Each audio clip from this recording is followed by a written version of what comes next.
मेरे को ये क्लास लेने दो, उसके बाद बस वो चेक कर रहा हूँ ऑन हो रहा है तो सारी मेहनत देखनी पड़ेगी। सर ने कहा घूम चुका हाँ ये मैं समझ गया। हाँ भाई गाड़ी फिर ठीक है।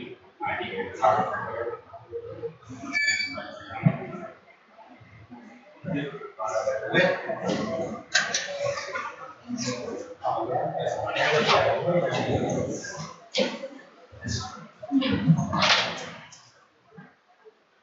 तो लास्ट हमने क्या पढ़े थे? Conservation of momentum. क्या होता है कंजर्वेशन ऑफ मोमेंटम? जल्दी से बताओ। कौन बता रहे कंजर्वेशन ऑफ मोमेंटम? समय संरक्षण का सिद्धांत क्या था? इनका नाम जल्दी बताओ। इनिशियल बनाई वेरी क्या? ठीक है। सिद्धांत कंजर्वेशन ऑफ मोमेंटम क्या होता है? कोलिजन से पहले कोलिजन के बाद मोमेंटम क्या रहेगा? सेम रहेगा। ये कहता है कंजर्वेशन ऑफ मोमेंटम। फॉर्मूला क्या था इसका?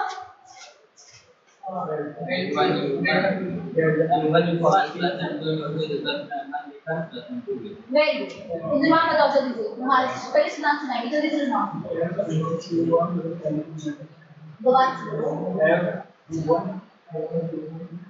कंजर्वेशन मोमेंटम क्या होती है? हाँ वो हो जाएगा। और एक इक्वेशन जो मेन बताएगी वो क्या करनी होगी?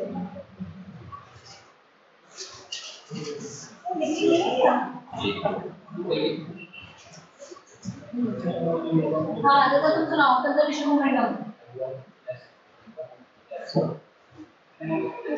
m1 का u1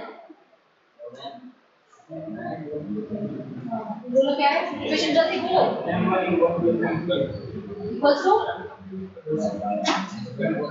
अरे इनिशियल मोमेंटम बराबर फाइनल मोमेंटम होता है। इनिशियल होता ही है दो ऑब्जेक्ट्स है 1 और 2।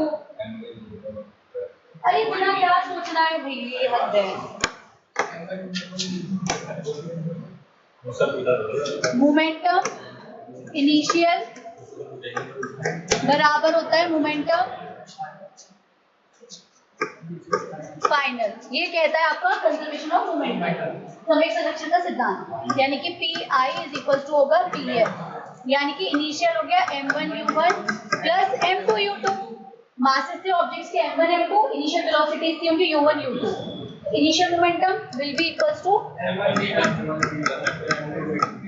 जहां पर m1 m2 ऑब्जेक्ट्स के मासेस है और v1 v2 कोलिजन के बाद की वेलोसिटी। ठीक है, तो बस यही पूछा जा रहा था आपसे। पीछे आप बताओ ना जल्दी से, समय संरक्षण क्या कहता है? हाँ क्या होता है इस सिद्धांत से बताओ जल्दी बोलिएगा। मोमेंटम के बारे में है ना, हम लोग सब देखो। ये जो एक कोलिजन से पहले होगा मोमेंटम, वही कोलिजन के बाद होगा।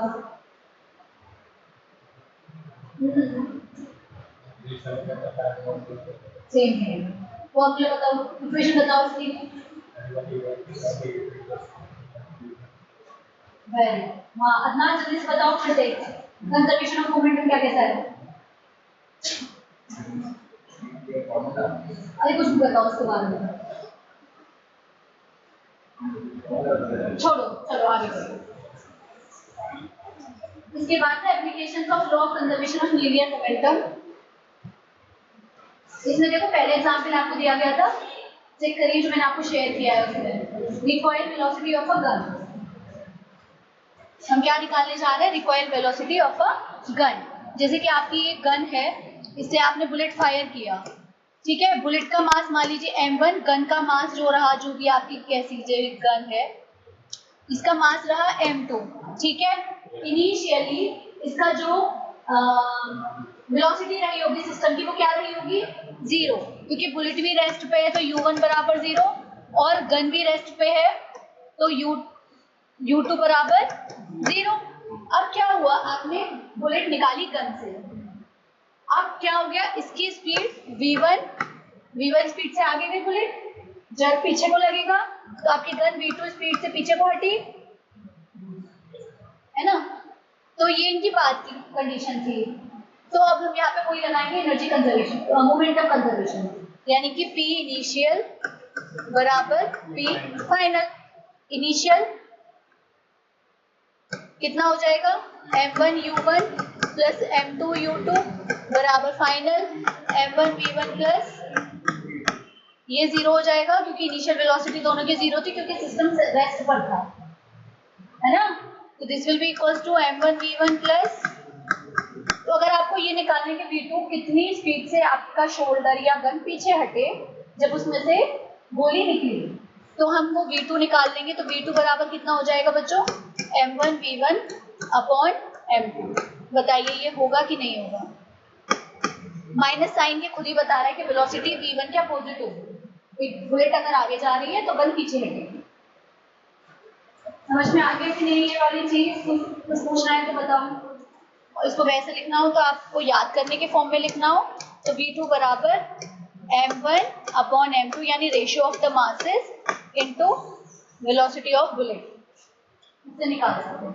यानी आपको गन और बुलेट के मासेस दे दिए जाए, किसी भी एक की वेलोसिटी दे दी जाए, तो इस कंजर्वेशन ऑफ मोमेंटम की हेल्प से दूसरे की वेलोसिटी आप निकाल सकते हैं। क्लियर है ना। और इसी पे बेस आपका रॉकेट प्रपोजल से पढ़ लेना। इसमें क्या होता है देखो, before firing the rocket the momentum of the system is zero. Initial तो जीरो है because the rocket is in the state of rest. जब सिस्टम आपका रेस्ट में है तो आपकी इनिशियल वेलोसिटी तो जीरो हो ही गई, ठीक। तो इनिशियल मोमेंटम क्या हो गया, जीरो। फाइनल रहेगा। तो when it is fired chemical fuels inside the rocket are burn. जब आप फायर करेंगे तो क्या हो जाएगा, chemical fuels inside the rocket are burn, वो जलेगा fuel and the hot gases are pass through nozzle, पीछे की तरफ जाएंगी with greater speed. According to law of conservation of momentum, the total momentum after firing must be equal to zero. तो firing के बाद भी जीरो होना चाहिए, इनिशियली जीरो था तो फाइनल भी जीरो होना चाहिए, तभी तो मोमेंटम आपका क्या रहेगा, कंजर्व रहेगा। तो as the hot gases gain momentum to the rear on leaving the rocket requires equal momentum in the upward position, opposite direction। ठीक, ये रॉकेट propulsion में भी यही काम करता है, कंजर्वेशन ऑफ मोमेंटम। तो अभी लेक्चर रिकॉर्ड हो रहा है, तो ओनली बोर्ड का रिकॉर्ड होता है या voice, everything the full lecture. इसके बाद देखो एक न्यूमेरिकल इसमें दिया हुआ था कि a man is at rest in the middle of an ice pond. एक मैन क्या है, रेस्ट में है आइस पॉन्ड के मिडिल में, ठीक है। If ice is perfectly smooth then he can get started himself to move the shore by making use of Newton's कौन सा लॉ लगेगा इसमें बच्चों, फर्स्ट लगेगा, सेकंड लगेगा, थर्ड लगेगा, ये फर्स्ट थर्ड दोनों लगेंगे। Everything is given there. देखो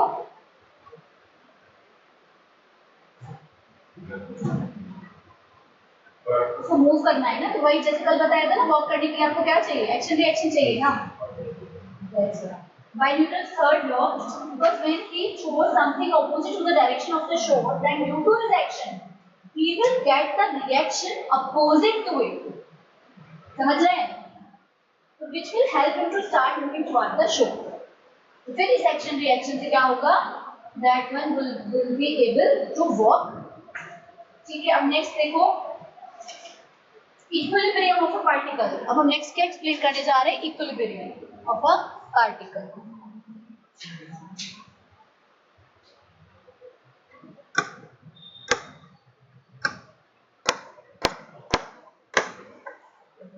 नेक्स्ट हेडिंग डालिए इक्विलिब्रियम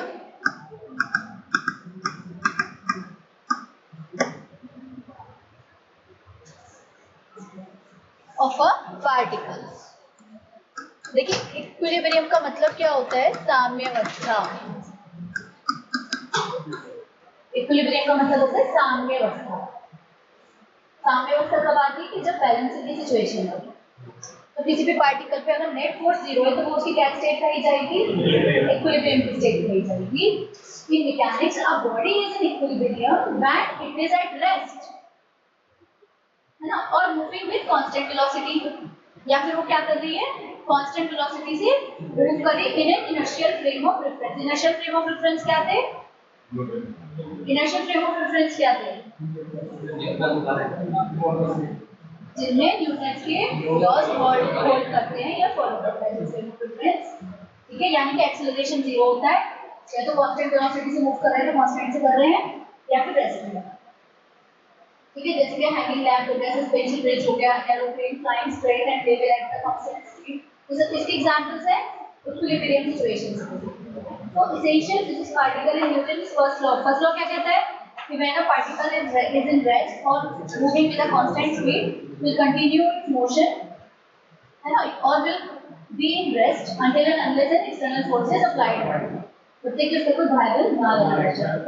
तो यानी कि हाँ, तो यानी कि नेट फोर्स क्या रहेगा, ऑब्जेक्ट पे अगर जीरो तो वो जिस स्टेट में उसी में रहेगी, उसी में रहेगी, मतलब क्या रहेगी उसकी इक्विलिब्रियम की स्टेट में रहेगी। यानी कि उसका नेट फोर्स क्या है, जीरो, यानी जितने भी लग रहे हैं सब आपस में बैलेंस हो रहा है। समझ में आ रही है कहानी? तो यानी कि समेशन एफ क्या हो जाएगा उस केस में, यानी उनका हम अलजेब्रिक सम निकालें तो that will be equals to zero in the condition of equilibrium of a particle. ठीक है, ये जीरो है, इसका मतलब एफ के जो रिजल्टेंट एफ आया है उसके एक्स डायरेक्शन में जो कंपोनेंट्स हैं उनका भी सम बच्चों क्या होगा, वो भी जीरो होगा। सिमिलरली वाई डायरेक्शन में जो कंपोनेंट्स आएंगे वो भी जीरो होंगे। सिमिलरली जेड डायरेक्शन में जो आएंगे वो भी जीरो होंगे। ठीक है, तो ये इस तरीके से आपको चलेगा। तो इक्विलिब्रियम अंडर कंकरेंट फोर्सेस देखो दे रखे एग्जांपल्स में आपको कि अगर F1 F2 अपोजिटली लग रहे हैं तो F1 प्लस F2 क्या होगा,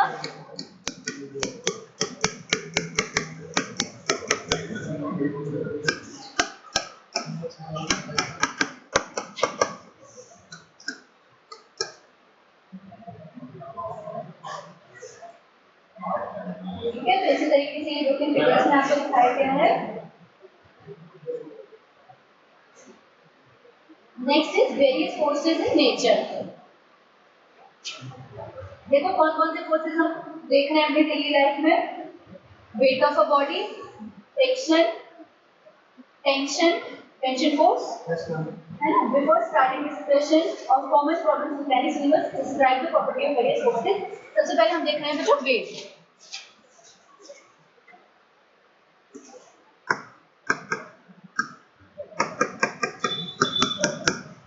जिसको हम कहते हैं हिंदी में भार।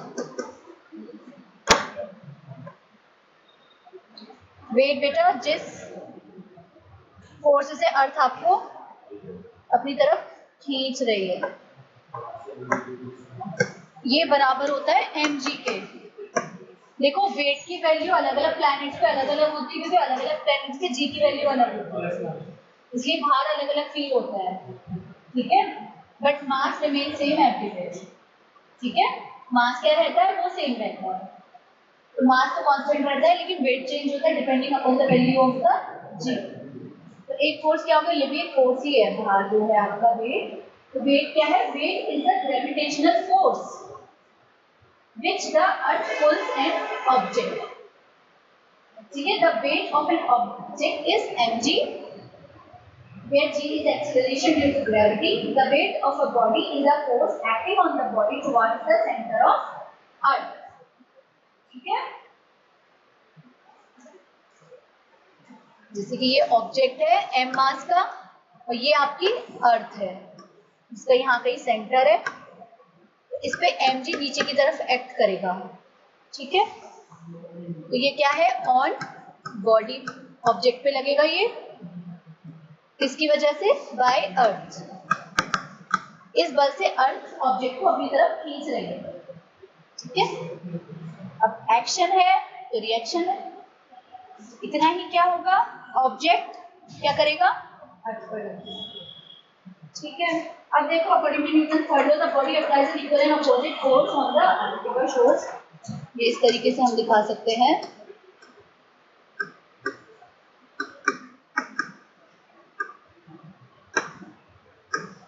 ठीक है, ये हो गया आपका action reaction. Next is normal reaction. देखो नॉर्मल रिएक्शन क्या होता है, नाम से ही क्लियर है, हटा रिकॉर्ड तो हो ही रहा है ना। देखो नॉर्मल रिएक्शन कहा ना, हर चीज ना नाम से ही क्लियर होती है। नॉर्मल मतलब ये ऐसा फोर्स है जो क्या वर्क करता है, नॉर्मल। कैसे इसकी डायरेक्शन रहेगी, नॉर्मल टू द सरफेस। ये बेटा वो फोर्स है जो दो ऑब्जेक्ट्स को अलग अलग रखता है। नॉर्मल रिएक्शन क्या करता है, जब एक सरफेस के ऊपर दूसरी सरफेस आती है तो सरफेस एक दूसरे पे क्या लगाती है, रिएक्शन फोर्स लगाती है। अगर ये नहीं लगाएंगे ना तो वो एक दूसरे में घुस जाएंगे, मर्ज कर जाएंगे। तो यही वाला फोर्स जो चीज को रोकता है, जैसे एक बुक के ऊपर दूसरी बुक रखी, तो एक बुक दूसरी बुक पे लगाएगी नॉर्मल रिएक्शन, क्या हो गया सागर, क्या बात है, कंफ्यूजन होगा, फिर क्या बोलोगे। आपने एक बुक के ऊपर दूसरी बुक रखी ना, तो दोनों की बुक की जो कॉन्टेक्ट सरफेस है एक दूसरे के ऊपर क्या लगाएंगे, नॉर्मल रिएक्शन लगाएंगे। समझ रहे हैं, अगर ये नहीं होएगा ना तो वो एक के अंदर दूसरी मर्ज कर देगा। इसको कांटेक्ट फोर्स भी कहते हैं। इसकी डायरेक्शन हमेशा क्या रहती है, normal to the contact surface.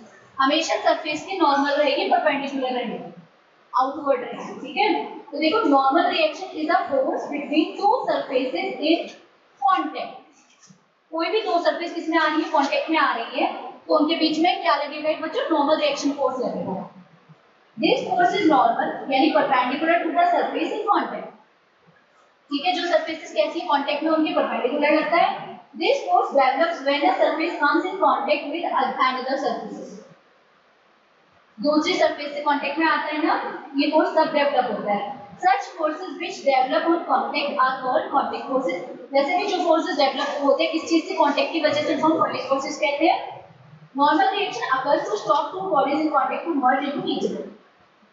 ठीक है, अगर मर्ज कर रही है ना तो इसका मतलब समझ जाइए कि नॉर्मल रिएक्शन वीक होगा, उस पर अदर फोर्स हावी होगा। अगर ऊपर वाले ऑब्जेक्ट आ रही है तो मतलब mg हावी हो रहा है, नॉर्मल रिएक्शन ज्यादा वो हो रहा है, बैलेंस नहीं हो रहा है। ठीक है, द फॉलोइंग फिगर, देखो मैं फिगर्स आपको हमने दिखाई हुई है। जैसे एक ये हो गई, इसके ऊपर ऑब्जेक्ट रखा है, m मास की बॉडी रखी है,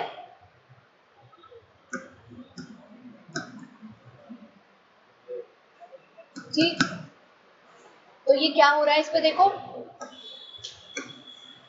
ये डेस्क या ये वो आपकी डेस्क पे आपकी नोटबुक रखी है, तो डेस्क आपकी नोटबुक पे क्या लगा रहा है, रिएक्शन फोर्स लगा रहा है। ये ऑब्जेक्ट है आपका, तो इस पे क्या लग रहा है, देखो रिएक्शन फोर्स लग रहा है इस पे ऊपर की तरफ। क्लियर है, ना ही ये इस पे नीचे लगा रहा है, तो ये भी तो सरफेस है, इस पे वो लगा रहा है। क्लियर है, तो ये क्या कहलाता है, इसको एन से रिप्रेजेंट करते हैं। किससे रिप्रेजेंट करते हैं इसको, कैपिटल एन से। इसी तरीके से अगर दो ऑब्जेक्ट्स इस तरीके से रखे हुए हैं पास पास, ये m1 मास का है, ये m2 मास का है सपोज, तो इनके बीच में भी नॉर्मल रिएक्शन वर्क कर रहा है क्योंकि कांटेक्ट में रखी है ना ये दोनों सरफेसेस। देखो ये इस तरीके से, हम किस तरीके से दिखाएंगे, ये इस तरीके से। कौन सा फोर्स काम कर रहा है, ये नॉर्मल रिएक्शन। ठीक है, इसमें क्या हो रहा है, m1 m2 को पुश कर रहा है, m2 m1 को पुश कर रहा है। ठीक है, किस फोर्स से कर रहा है, ये नॉर्मल रिएक्शन। तो अब हम क्या करने जा रहे हैं, सबसे इंपॉर्टेंट चीज हम डिस्कस करने जा रहे हैं बच्चों, एफबीडी फ्री बॉडी डायग्राम। इसमें आपको क्या करना है, बड़ी कॉम्प्लेक्स प्रॉब्लम्स दी होती है, समझ रहे हैं, तो उसमें आपको एफबीडी निकालनी आनी चाहिए। एफबीडी मतलब हर ऑब्जेक्ट को एक आइसोलेट ऑब्जेक्ट की तरह ट्रीट करना, उस पर कितने फोर्सेस लग रहे हैं बस उनको डिस्कस करना, तो वो उसकी क्या कहलाती है, एफबीडी यानी फ्री बॉडी डायग्राम। उसमें कौन कौन से फोर्सेस लग रहे हैं उस ऑब्जेक्ट पे, बस उसको हम हाईलाइट करते हैं। उसकी स्टेप्स क्या क्या रहती है, देखो, separate the body from other bodies in contact. जैसे इसमें ही देखो हमने क्या किया, ये कांटेक्ट में दो बॉडीज थी, इनको हमने सेपरेट कर दिया। अब देखा हमने क्या क्या फोर्स लग रहा है। अभी ये नॉर्मल की बात की थी, एफबीडी अभी भी नहीं है क्योंकि अभी हमने इसमें एमजी नहीं लिया। इसमें अगर मैं केवल m1 को पकड़ लूं और इस पे बताऊं कौन कौन से फोर्स लग रहे हैं, जैसे रिएक्शन ये लग रहा है, एमजी नीचे को लग रहा है, तब वो कहलाएगी इसकी एफबीडी। समझ में आया, तो आपको इसमें क्या करना पड़ेगा, separate the body from other bodies in contact. Second चीज आपको ध्यान जो देनी है, draw its weight downwards towards the centre of earth. मतलब ये दो तो एसेंशियल है, ये दो तो आपको एफबीडी में लेने ही पड़ेंगे। कौन कौन से, वेट और नॉर्मल रिएक्शन। तीसरा आपको क्या करना होगा, identify all contact surfaces and draw normal reaction in other force. मतलब जितने भी लग रहे हैं उस ऑब्जेक्ट को, उसको अलग से बात करो, सिर्फ उसकी बात करो, वो उसकी एफबीडी कहलाएगी। जितने भी ऑब्जेक्ट्स आपको वहां दिख रहे हैं उनको अलग अलग करो और उन पे एक एक पे कितना कितना फोर्स लग रहा है वो दिखाओ। उनका फिर रिजल्टेंट निकालो, तो वो कहलाती है एफबीडी। ठीक है, जैसे कि आपको मैं एक एग्जांपल से समझाती हूँ। जैसे लाइन लिखो, ड्रॉ द कंप्लीट एफबीडी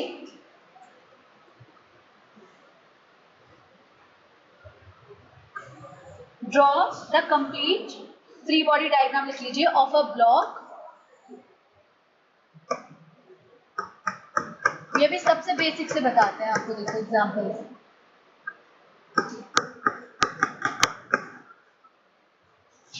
देखिए, draw the complete free body diagram of a block shown in figure and find out it's normal reaction. Find out it's normal reaction. इसमें हमें नॉर्मल रिएक्शन की value निकालनी है। देखो, draw the complete FBD या free body diagram of a block shown in figure and find out its normal reaction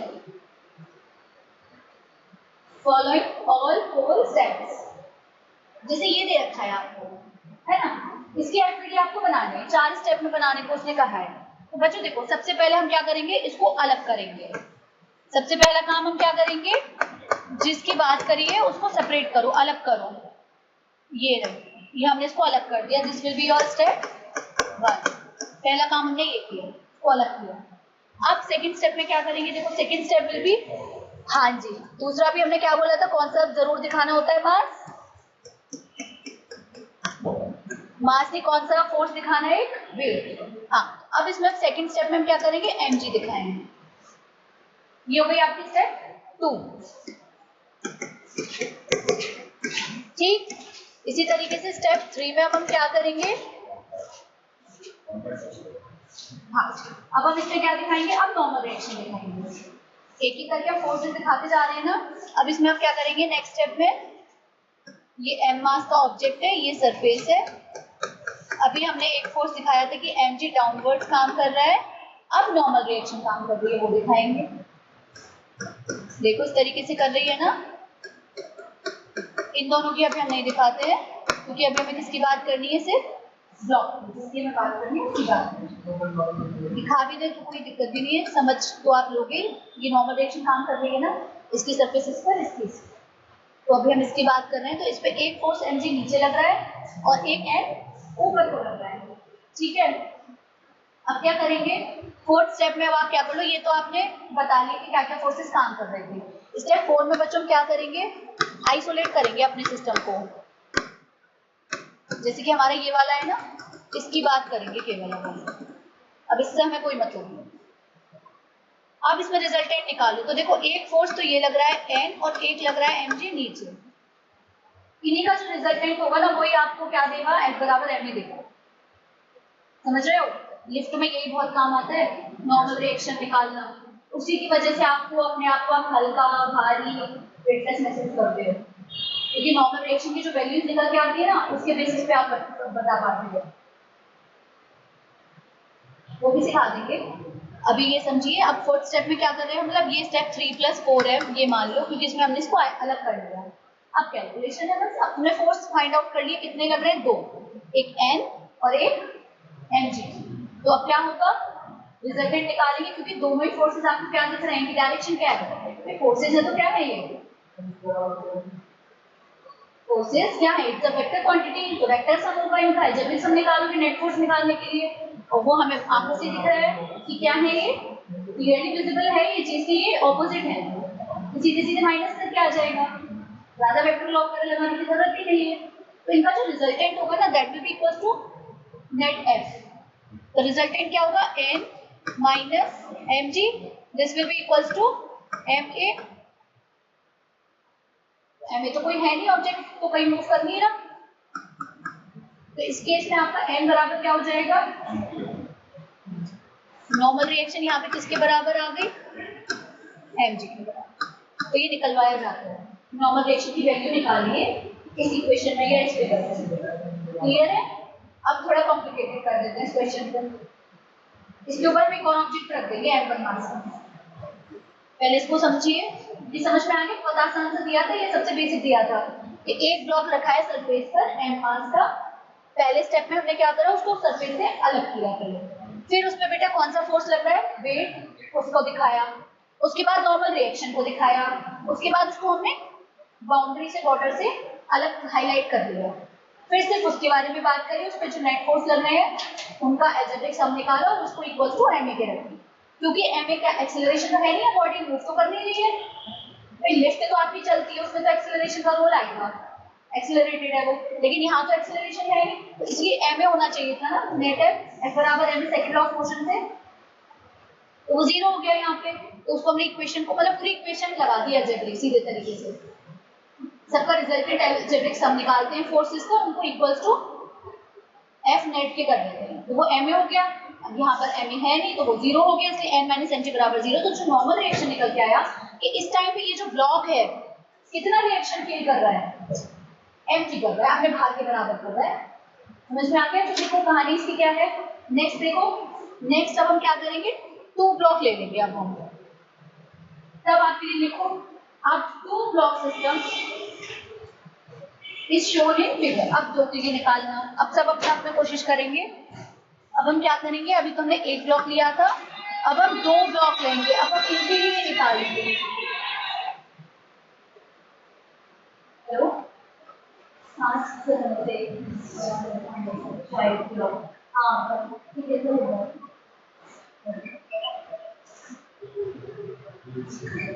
हाँ देखिए ये आपका है M2 ब्लॉक, तो इसके ऊपर रखा है बच्चों एक और M1 ब्लॉक, ये आपकी सरफेस है, ठीक है?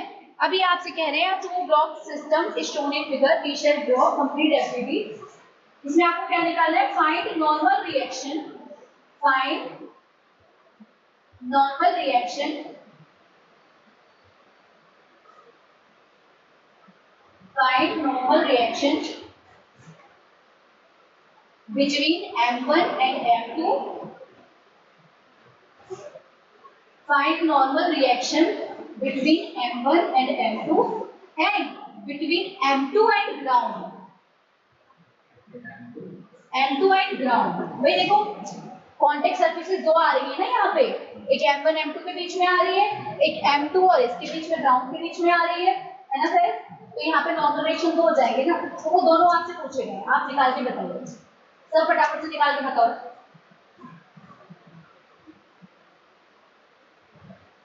एक जल्दी से खुद की कोशिश करो, फिर हम एक्सप्लेन करते हैं।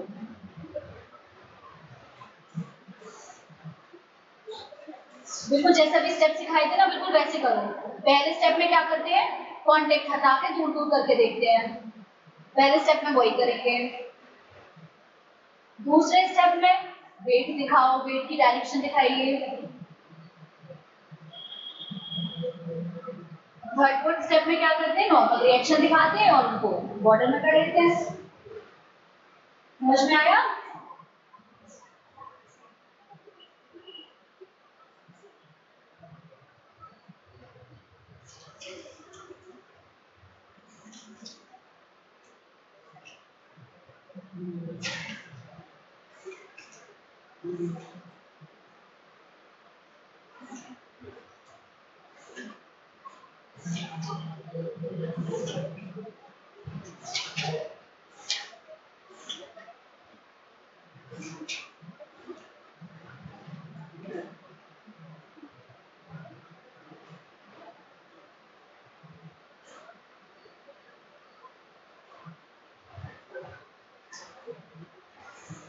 ठीक है, ये क्या है, टू ब्लॉक सिस्टम है। इसमें आपको क्या फाइंड करना है, find normal reaction between M1 and M2 and between M2 and ground. तो पहला स्टेप हमने क्या बताया था कि इनको कॉन्टेक्ट से हटाओ, अलग अलग करो। तो ये बन गई आपकी M1 और ये बन गया बच्चों आपका M2। ठीक है, अलग अलग कर दो। ये हो गई आपकी पहली स्टेप। दूसरी स्टेप में क्या करते हैं, वेट दिखाते हैं। तो ये M1G हो जाएगा और ये M2G हो जाएगा कि नहीं, ये सरफेस ऐसे रहेगी। ये दूसरी स्टेप है। इसको बाद में जब हम परफेक्ट हो जाएंगे तो फिर एक संग करेंगे। अभी स्टेप बाय स्टेप इसलिए धीरे धीरे, ताकि आपको स्टेप बाय स्टेप चीजें समझ में आए कि क्या क्या करना होता है। सरफेस हटाया है ना, अब m वेट दिखाए दोनों बॉडीज पे। अब हम क्या दिखाएंगे थर्ड स्टेप में? Normal reaction. मान लो एक नॉर्मल रिएक्शन हमारा n1 है, दूसरा n2 है, दोनों के बीच में दिखाएंगे नहीं दिखाएंगे? तो देखो इस पे दिखाओ, इस पे कितना दिखाओगे? इस पे ऊपर इस तरीके से लग रहा है, दैट विल बी n1, उतना ही इस पे लगेगा, ये भी n1 होगा। Yes no? इसी तरीके से नीचे कितना लगेगा? n2। Yes no? देखो सेम जैसे एक ब्लॉक के लिए किया था वही चीज हमें दो के लिए कर दो, बस n सेम नहीं रहेगा ना, दोनों पे अलग अलग कॉन्टैक्ट फोर्स लगेगा, इसीलिए क्या हो जाएगा? n को हमने n1 n2 नाम देना। अब क्या करेंगे? अब एक को सिस्टम 1 एक को सिस्टम 2 मान लेंगे। ये मान लीजिए आपका सिस्टम 1 है क्योंकि m1 था, ये सिस्टम 2 है। इतना काम हो गया, ये 4 स्टेप हो गई नहीं हो गई आपकी आराम से? इतना समझ में आया है कि नहीं? अब हम न्यूटन की इक्वेशन लगाएंगे, second equation, second law of motion की जो है आपकी। इतना समझ में आ गया ना? दोनों कांटेक्ट में थी ऑब्जेक्ट्स, बॉडीज आपकी कांटेक्ट से हटाया उनको, उसके बाद उसमें हमने वेट्स दिखाए हैं दोनों इंडिविजुअल बॉडीज पे, और फिर नॉर्मल रिएक्शन दिखाया है क्योंकि अलग अलग सरफेसेस है इसलिए नॉर्मल रिएक्शन भी अलग अलग होंगे। एक को n1 नाम दे दिया, एक को n2 दे दिया, n1 n2 को हमने यहाँ पे शो कर दिया। ये एक्टिविटी तैयार होगी। अब हम क्या करेंगे? अब आप सीधे सीधे लिखो फॉर सिस्टम 1 सिस्टम के लिए अगर हम बात करें तो देखो एक्सेलरेशन क्या है? 0। तो फर्स्ट ऑब्जेक्ट के लिए अगर हम करेंगे तो वही चीज n1 माइनस m1g बराबर क्या हो जाएगा बच्चों? 0 हो जाएगी नहीं? तो ये आपकी क्या हो गई वहां पे? n1 बराबर m1g। ये तो आपने बिल्कुल एग्जैक्ट आसानी से निकाली है जैसे पहले निकाला था, है ना? फर्स्ट बॉडी के लिए इससे निकल के आ गया। अब फॉर सिस्टम 2 देखो। हाँ जी, अब अगर मैं फॉर सिस्टम 2 की बात करूँ ना, इसको अगर मैं इधर दोबारा से बनाऊं तो इधर देखो फॉर सिस्टम 2 का क्या हाल है। ये फॉर सिस्टम 2, तो देखो इस पे एक n1 बच्चों यू लग रहा है, देख रहे हो? क्योंकि हम सारे फोर्सेस को फिर कंसीडर करते हैं उस पे लगने वाले। भाई इस पे तो यही दो थे, कि ये था और एक ये था। इस पे एक ये n1 लग रहा है, एक ये n2 लग रहा है, और एक ये m2g लग रहा है। बताओ इतनी बात समझ में आई है सभी के? नहीं, एक्सीलरेशन में तो ये भी नहीं है, m तो इसका भी 0 हो जाएगा। लेकिन अब यहाँ पे जब आप नेट निकालोगे तो देखो ये और ये एक डायरेक्शन में है, ये अपोजिट डायरेक्शन में, तो ये और ये क्या हो जाएंगे? प्लस हो जाएंगे, ये माइनस हो जाएगा। तो this plus this minus this is equals to m equals to m ही रखते हैं क्योंकि वहीं फिर उसमें चेंज लाएगा ना, स्टेट में एक्सेलरेशन आएगा, पर वो तो आ नहीं रहा इसलिए हमने इसको 0 लिया। तो इसे अब यहाँ पे हम नेट निकालेंगे तो क्या हो जाएगा फॉर सिस्टम 2? तो हो जाएगा आपको बच्चों n1 plus m2g minus n2 is equals to 0। तो n1 की वैल्यू अभी आपने निकाली थी तो वो कितनी थी? m1 plus m1g plus m2g is equals to n2। तो यहाँ से आपने n2 की वैल्यू निकाल ली, कितनी हो गई? है इंटरेस्टिंग? ठीक है, आया समझ में? नहीं है एफबीडी सीख जाओ, बहुत बहुत न्यूमेरिकल्स आते हैं एफबीडी के बेस। क्लियर है? तो यानी n2 से समझ रहे हो, यानी ये वाली जो सरफेस है इस पे जो नॉर्मल रिएक्शन लग रहा है वो इन दोनों के वेट के प्लस के बराबर लग रहा है, टोटल वेट के बराबर। ऑब्वियस सी भी बात है भाई, जब ये इसके ऊपर रखा हुआ है तो टोटल वेट ही तो इस पे काम कर रहा है m1 प्लस m2g। ये टोटल वेट ही तो हो गया, m1 plus m2 total mass of the system हो गया, नहीं हो गया? अगर मैं इसकी जगह ये लिख दूं, ये सिर्फ एक बॉडी रखी हुई है मेरी m1 प्लस m2 मास की, तभी तो कहानी यही आएगी निकल के। तो it is behaving in the same manner for this surface, for this surface. समझ रहे हैं? क्लियर है सभी को ये चीज? इस तरीके से हम 2 के लिए निकालते हैं, इसी के लिए अब आप इसी तरीके से आप 3 के लिए निकाल के दिखाओ मुझे। अगर 3 ब्लॉक रखे हो, 3 ब्लॉक सिस्टम के लिए निकाल के दिखाओ।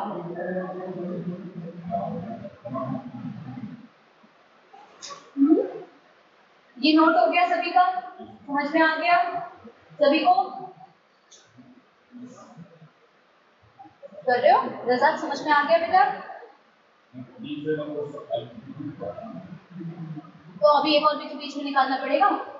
कांटेक्ट फोर्सेस 3 हो जाएंगी ना, 3 सरफेसेस आ जाएंगे कांटेक्ट में। ये भी तो बताओ फिर। पर लॉजिक अगर समझ लोगे तो आप वो भी आसानी से निकाल लोगे, क्योंकि इसके ऊपर टोटल कितना है उस हिसाब से निकाला जा रहा है।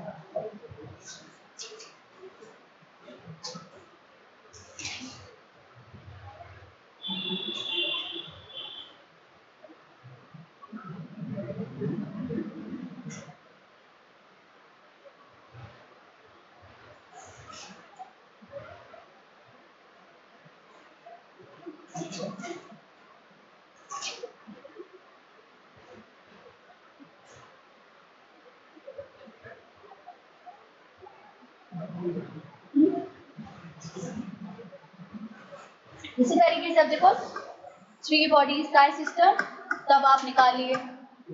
ये हो गया M3, ये हो गया M2 और ये हो गया M2। अब निकालो, इसमें एक सरफेस ये हो गई, एक सरफेस यहाँ हो गई, एक यहाँ हो गई, एक यहाँ हो गई, तो 3 नॉर्मल रिएक्शन आ गई यहाँ पे। जल्दी से सबके चेक करो, देखिए किस किसके आंसर सही आते हैं। स्टेप बाय स्टेप करना।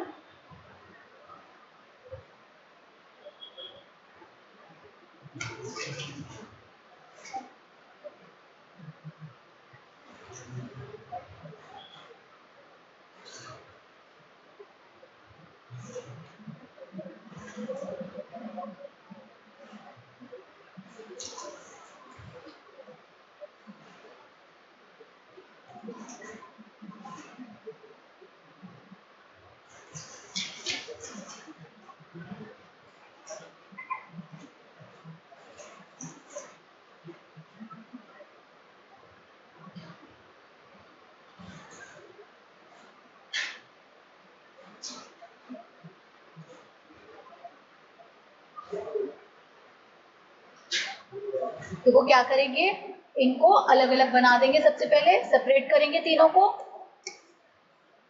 है ना। मान लो यहाँ पर N1 काम कर रहा है, यहाँ पर N4 और यहाँ पर N3, सही है। तो यहाँ पर ये कितना हो गया, M1G M2G वेट दिखाएंगे, M3G, तो यहाँ पर लगेगा N1 N1 और यहाँ पर लगेगा N2 N2 और यहाँ पर कौन सा लगेगा N3। ये कहानी बन जाएगी आपकी। आई समझ में नहीं?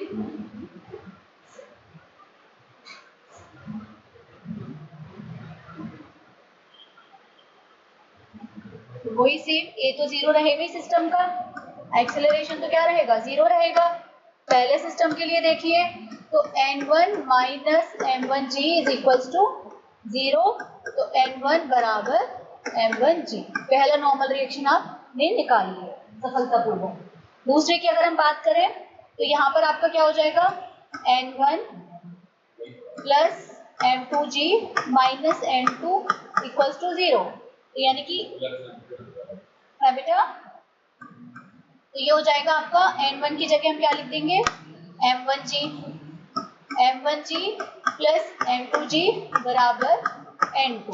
तो N2 बराबर कितना आ गया, जो उसके सर पे मास रखा हुआ है उसके सम का, यानी उसका वेट।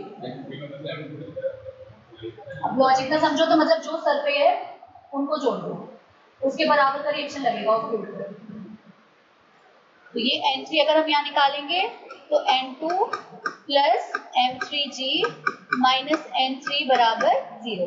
N2 की वैल्यू अगर हम यहाँ से लें तो M1 plus M2G plus M3G minus N3 is equals to 0। तो ये आपका हो गया, यहाँ से N3 की वैल्यू कितनी निकल के आ गई, M1 plus M2 plus M3 into 0।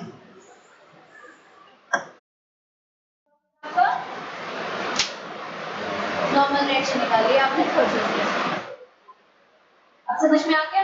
तो लॉजिक से अगर समझना है तो क्या है भाई, जिसके सर पे जितना टोटल मास है ना, वो वाला वेट उसका नॉर्मल रिएक्शन के बराबर लगेगा।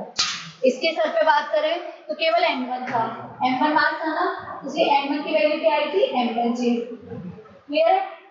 इसके सर पे देखें तो टोटल कितना हो गया m1 प्लस m2, सारा कुछ है। तो इसका कितना हो गया m1 प्लस m2। इसी तरीके से m3 के लिए देखा तो टोटल कितना हो गया, तीनों का सम m1 plus m2 plus m3। ठीक है?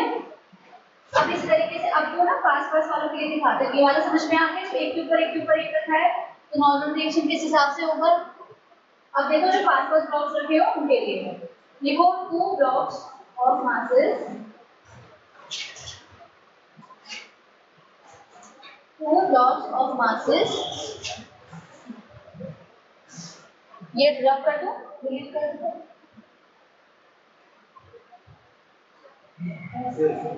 हाँ लिखिए 2 blocks of masses m and 2m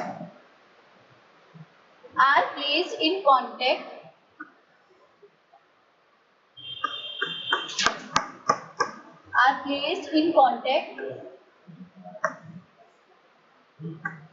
ये रहा m और ये रहा 2m, इस तरीके से प्लेस्ड है बच्चों, in contact on a smooth horizontal surface. लिखो, लिखा 2 masses, ये 2 blocks of masses, 2 blocks of masses m and 2m are placed in contact on a smooth horizontal surface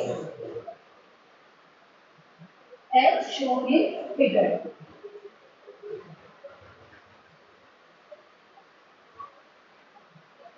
अब इंटरेस्टिंग चीज आएगी इसमें आगे कह रहे हैं अ horizontal force of 3 Newton, a horizontal force of 3 Newton, a horizontal force of 3 newton is applied.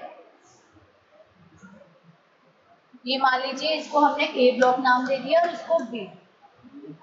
A horizontal force of 3 newton is applied, किस पे किया गया, एक बार लगाया ऑन ब्लॉक ए, तब निकालिए, और दूसरा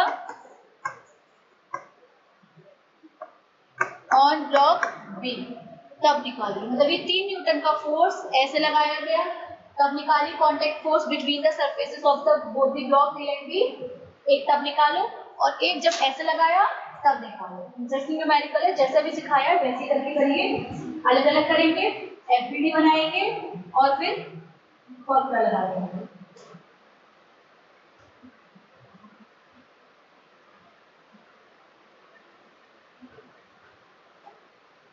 हमें निकालना क्या है, find force of interaction between the blocks, find force of interaction between the blocks. Blocks के बीच में फोर्स ऑफ इंटरेक्शन यानी कोई कॉन्टेक्ट फोर्स पूछा है, नॉर्मल रिएक्शन पूछा है, कितना लग रहा है आपको वो बताना है।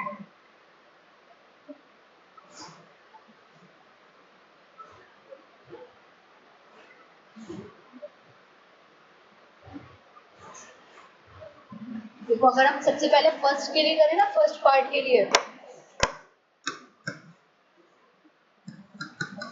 यानी कि हम किस पे फोर्स लगा रहे हैं, ऑन ब्लॉक ए। तो यानी कि बच्चों सिचुएशन क्या होगी, देखो ये m, ये 2m, ये A block, this is B block, A पे लगा रहे हो यानी कि आप इधर से फोर्स दे रहे हो। अब आप सोचो, आप जब इधर से फोर्स दे रहे हो तो इसमें एक्सेलरेशन आएगा नहीं आएगा, फोर्स आप अप्लाई कर रहे हो ना एक्सटर्नल फोर्स, तो एक्सेलरेशन आएगा तो उसकी भी डायरेक्शन फोर्स की डायरेक्शन में होगी नहीं होगी, यानी सिस्टम इधर को मूव करेगा। समझ में आ रहा है? Okay clear. अब बस क्या करोगे, अब इनको अलग अलग करोगे, ये हो गया m और ये हो गया 2m। तो सबसे पहले तो हम क्या लगाएंगे, mg, इसका कितना हो जाएगा 2mg। ठीक, अब नॉर्मल रिएक्शन की बात करो, एक तो वो जो इनके बीच में लग रही है कॉन्टेक्ट फोर्स जो हो गया आपका, वो लगेगा है ना एक सरफेस पे जो नॉर्मल रिएक्शन है। अच्छा एक चीज बताओ, इन दोनों पे जो नॉर्मल रिएक्शन लगेंगे एक से लगेंगे या अलग अलग लगेंगे? अब ये जिस तरीके से इसमें हम निकाल रहे थे ना नॉर्मल रिएक्शन, ये वाला यहाँ पर ये वाले कॉन्टेक्ट सरफेस के यहाँ वाला निकाल रहे थे ना भैया। कॉन्टेक्ट में सरफेसेस दो जगह आ रही है ना, एक इधर भी और इधर भी, तो इधर का भी कॉन्टेक्ट फोर्स निकालोगे इधर का भी। तो ये वाला तो हमने ये जो दिखाया ये तो साइड वाला दिखा दिया, अब बॉटम पे भी तो लगेगा। तो वो मैं आपसे पूछ रही हूँ क्या इन दोनों पे जो लगेगा वो सेम होगा या अलग अलग होगा? अलग अलग। बिल्कुल अलग अलग होगा क्योंकि मासेस अलग अलग है ना। अभी हमने खुद ही देखा कि जब m मास था तो नॉर्मल रिएक्शन कुछ और था, जब मास 2m था तो वो डबल के हिसाब से था, जब मास 3m कर दिया तो वो उसके हिसाब से था। तो ये क्या है अलग अलग मासेस है, इसकी नॉर्मल रिएक्शन भी क्या होगी बच्चों? अलग अलग होंगे। ठीक, तो इसको हम FC कह सकते हैं कॉन्टेक्ट फोर्स, क्योंकि अलग अलग नाम से दिखाएंगे ना ताकि हम ही कंफ्यूज ना हो जाए। तो साइड वालों को हम कॉन्टेक्ट फोर्स के नाम से दिखा दे रहे हैं और फ्लोर से जो लगा हुआ है उसको नॉर्मल रिएक्शन से दिखा दे रहे हैं। तो ये आपका क्या हो जाएगा? नॉर्मल रिएक्शन ऐसे लगेगी नहीं लगेगी? तो मान लो इस पे अगर एंड लग रही है और इस पे एंड डैश लग रही है, और एक्सीलरेशन की डायरेक्शन यही है ए, सही है। तो अब हम जो जीरो कर रहे थे ना, जीरो की जगह ma लगाएंगे, मतलब उसका मास इंटू ए। अब क्या करेंगे हम अलग अलग बॉडीज के लिए डील करेंगे ना, इक्वेशंस निकालेंगे भाई। एक ये हो गई, एक सिस्टम ये हो गया, इसके लिए इक्वेशन निकालेंगे, एक ये हो गई इसके लिए निकालेंगे। तो जब इसके लिए निकालोगे तो क्या करोगे आप भाई? हॉरिजॉन्टल डायरेक्शन के फोर्सेस बैलेंस करोगे तो किसके लिए किसको इक्वेट करेंगे? एक्सेलरेशन वाले फोर्स को ना जो आपने अप्लाई किया है। तो हम क्या लिखेंगे? फ्रॉम FBD ऑफ, देखो इसको इस तरीके से सॉल्व करेंगे, from FBD of block 1 of या m मास का जो ऑब्जेक्ट है इसके लिए निकालेंगे। नया न्यूमेरिकल है, इसमें हमने क्या किया है, दो मासेस हैं m और 2m इस तरीके से रखे हुए हैं, कॉन्टेक्ट फोर्स निकालना है। इस पे हमने 3 न्यूटन का फोर्स लगाया है, दो कंडीशन दी है, तब निकालिए जब इधर से फोर्स लगाया गया है और दोबारा तब निकालिए जब इधर से फोर्स लगाया है। तो हम जब इधर से फोर्स लगाया है उसको डिस्कस कर रहे हैं। FBD बना ली दोनों ब्लॉक्स की, एक कॉन्टेक्ट फोर्स यहाँ काम कर रहा है, एक कॉन्टेक्ट फोर्स यहाँ काम कर रहा है। तो इस तरीके से अब इसकी इक्वेशंस लगाएंगे, इसमें हम लिखेंगे by Newton's second law, by Newton's second law. तो ये क्या बन जाएगा आपका? F minus FC is equals to, resultant क्या हो जाएगा बच्चों? MA, M मास है ना तो MA, ठीक है। ठीक, अब ये क्या हो गया आपका? क्योंकि F इस दिशा में, FC अपोजिट दिशा में, उनका रिजल्टेंट किसके बराबर जाएगा? MA के। F इधर लग रहा है, FC इधर लग रहा है, उनका रिजल्टेंट इधर A है, M मास का ऑब्जेक्ट है तो MA हो जाएगा। तो यहाँ से आपने क्या निकाल लिया? M into A। ठीक, तो यहाँ से FC बराबर कितना आ जाएगा आपका? F बराबर भी क्या हो जाएगा? MA। F बराबर आपका हो जाएगा F minus FC equals to MA, FC बराबर 2MA। ठीक है, इस वाले के लिए इसको कैसे निकालेंगे? देखो आप दूसरे के लिए करो सॉल्व, इस वाले ऑब्जेक्ट के लिए करो। यहाँ पर इधर से तो कोई फोर्स है नहीं इस दिशा में, इसको तो इधर से मिल रहा है। इसकी जब बनाएंगे FBD, यहाँ से लिखो from FBD of 2m, Newton second law आप यहाँ देख रहे हो। FC बराबर किसके हो जाएगा? सीधे सीधे 2MA के, क्योंकि रिएक्शन दूसरा तो कोई है ही नहीं ना वहाँ पे। तो FC की वैल्यू हमने यहाँ से निकाली, इसको यहाँ सब्स्टिट्यूट करो तो F माइनस FC की वैल्यू कितनी है? F बराबर कितना आ गया आपका? आ गया नहीं आ गया 3MA। तो यहाँ से एक्सेलरेशन आपने पता कर लिया कि ये जो सिस्टम है जब इधर से फोर्स लगाएंगे तो किस एक्सेलरेशन से मूव करेगा? F/3m। क्लियर है? तो ये आपका निकल के आ गया। अब इसी की हेल्प से आपको जब A पता चल गया तो FC निकाल सकते हो, इसमें रख दो। A पता चल गया ना, तो ये FC निकालना तो हमें कॉन्टेक्ट फोर्स था, तो FC बराबर twice of M into F/3m। M से M कट गया तो कॉन्टेक्ट फोर्स क्या हो जाएगा बच्चों? 2/3 और F यानी जो F आपने A ब्लॉक को इधर से दिया उसका 2/3 लगेगा कांटेक्ट फोर्स। यानी उन कांटेक्ट जो सरफेसेस हैं, ये जो कांटेक्ट कर रही हैं आपस में, ये वाली सरफेस है, जब आप इधर से फोर्स लगाओगे तो कितना कांटेक्ट फोर्स हो जाएगा? ये जो फोर्स लगाया उसका 2/3 यहाँ लगेगा। क्लियर है? समझ में आ गई सबको ये कहानी कि नहीं आई? ये बताओ पहले।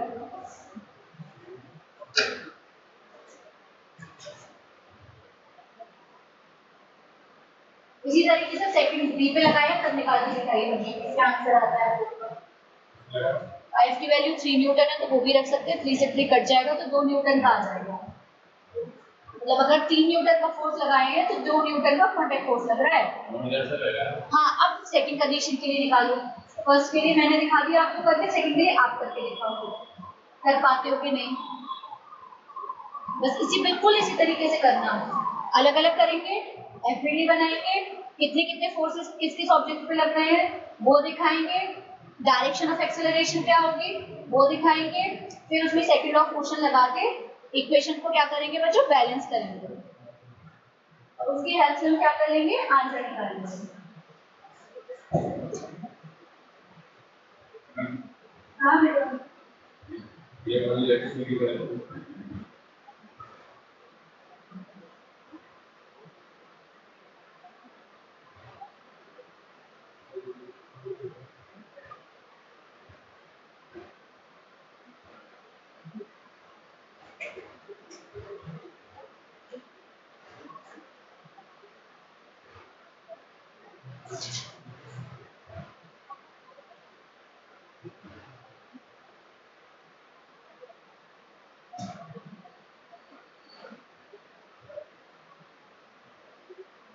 और इसमें n और n डैश की बात करो तो n बराबर mg हो जाएगा, क्योंकि ऊपर की साइड तो कोई फोर्स है नहीं और यही तो फोर्स है। n डैश बराबर 2mg हो जाएगा। ये तो अपन पहले ही निकाल चुके हैं, इसे यहाँ पहले से नहीं डिस्कस किया।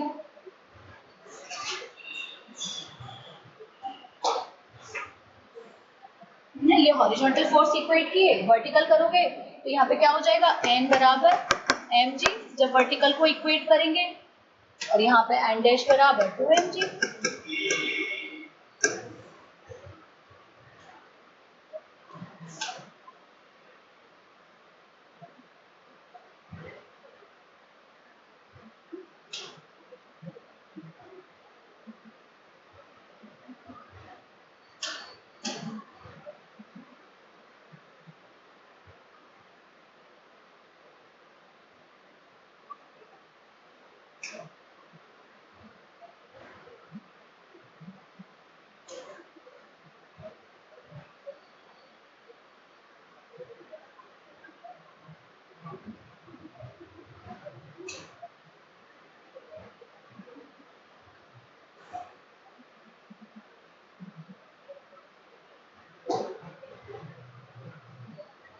हो गया?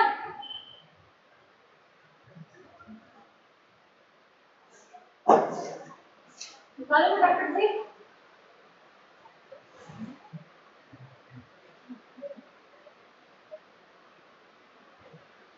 चलो अब ये आपके होमवर्क के लिए रनिंग का कार्य करके लाना, हो जाएगा बिल्कुल इसी तरीके से, इसी पैटर्न पे करिएगा, समझ में भी अच्छे से आएगा तभी। नेक्स्ट हेडिंग डालो tension.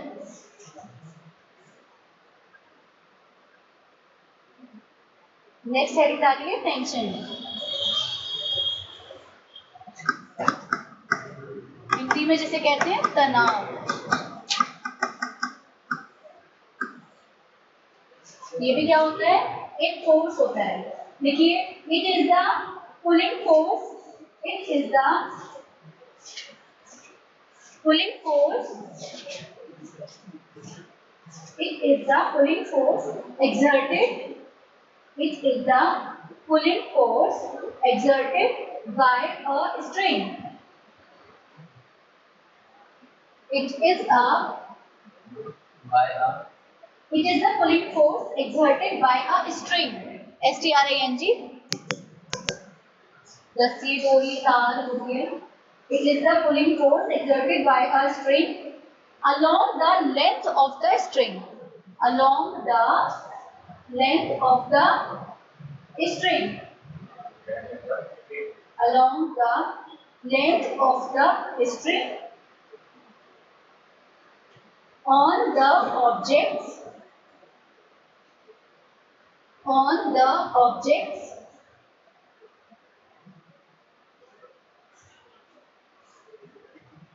connected to the string.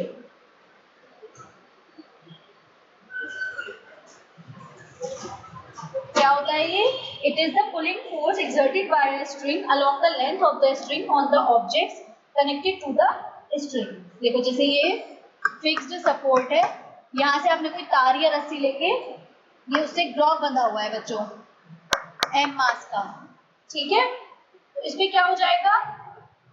इस पे ऊपर की तरफ टेंशन लगता है ना, पुशिया पुल है ना, हाँ ये यहाँ पर ये टेंशन, और एम जी कहाँ वर्क कर रहा है?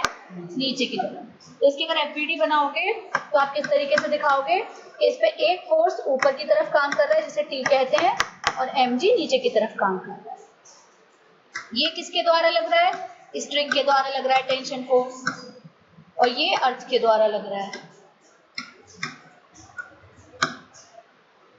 इतनी कहानी समझ में आ रही है कि नहीं ये बताओ मुझे। तो ये इसकी एफबीडी अगर इस टाइप की फिगर है तो इस टाइप की एफबीडी बन जाएगी।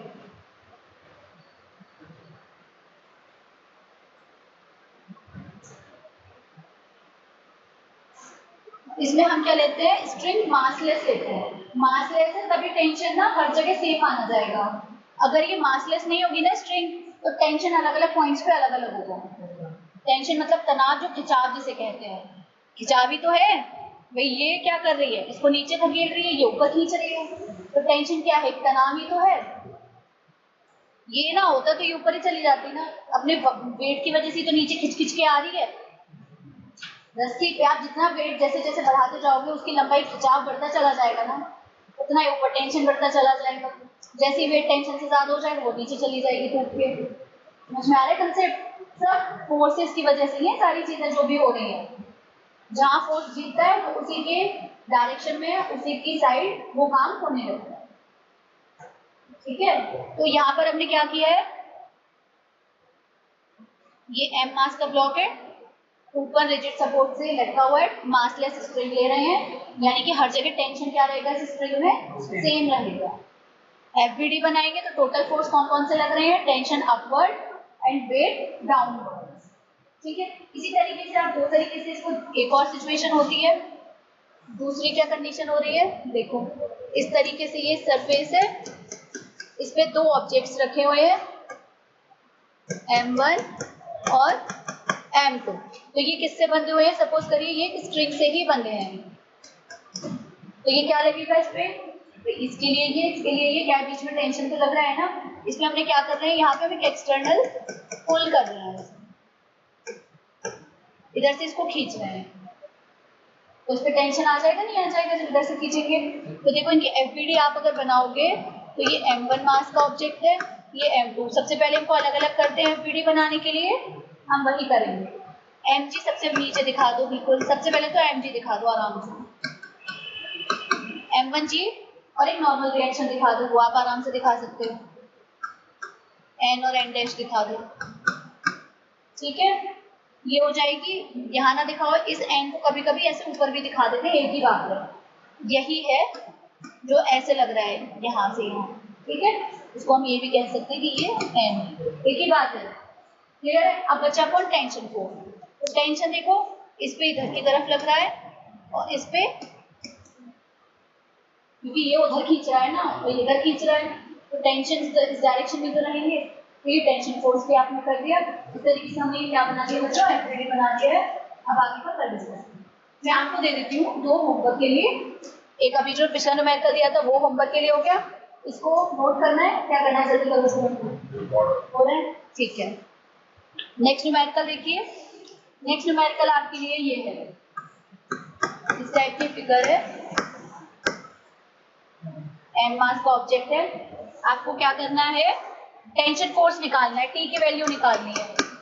इसमें वर्टिकल फोर्सेस दिए हैं, उन्हीं को इक्वेट करोगे बस सीधे सीधे। एक ये कंडीशन है और एक बच्चों ये कंडीशन है, ठीक? ये आपके लिए होमवर्क है। आपको वैल्यू क्या निकालनी है? दोनों में टेंशन की वैल्यू निकालनी है।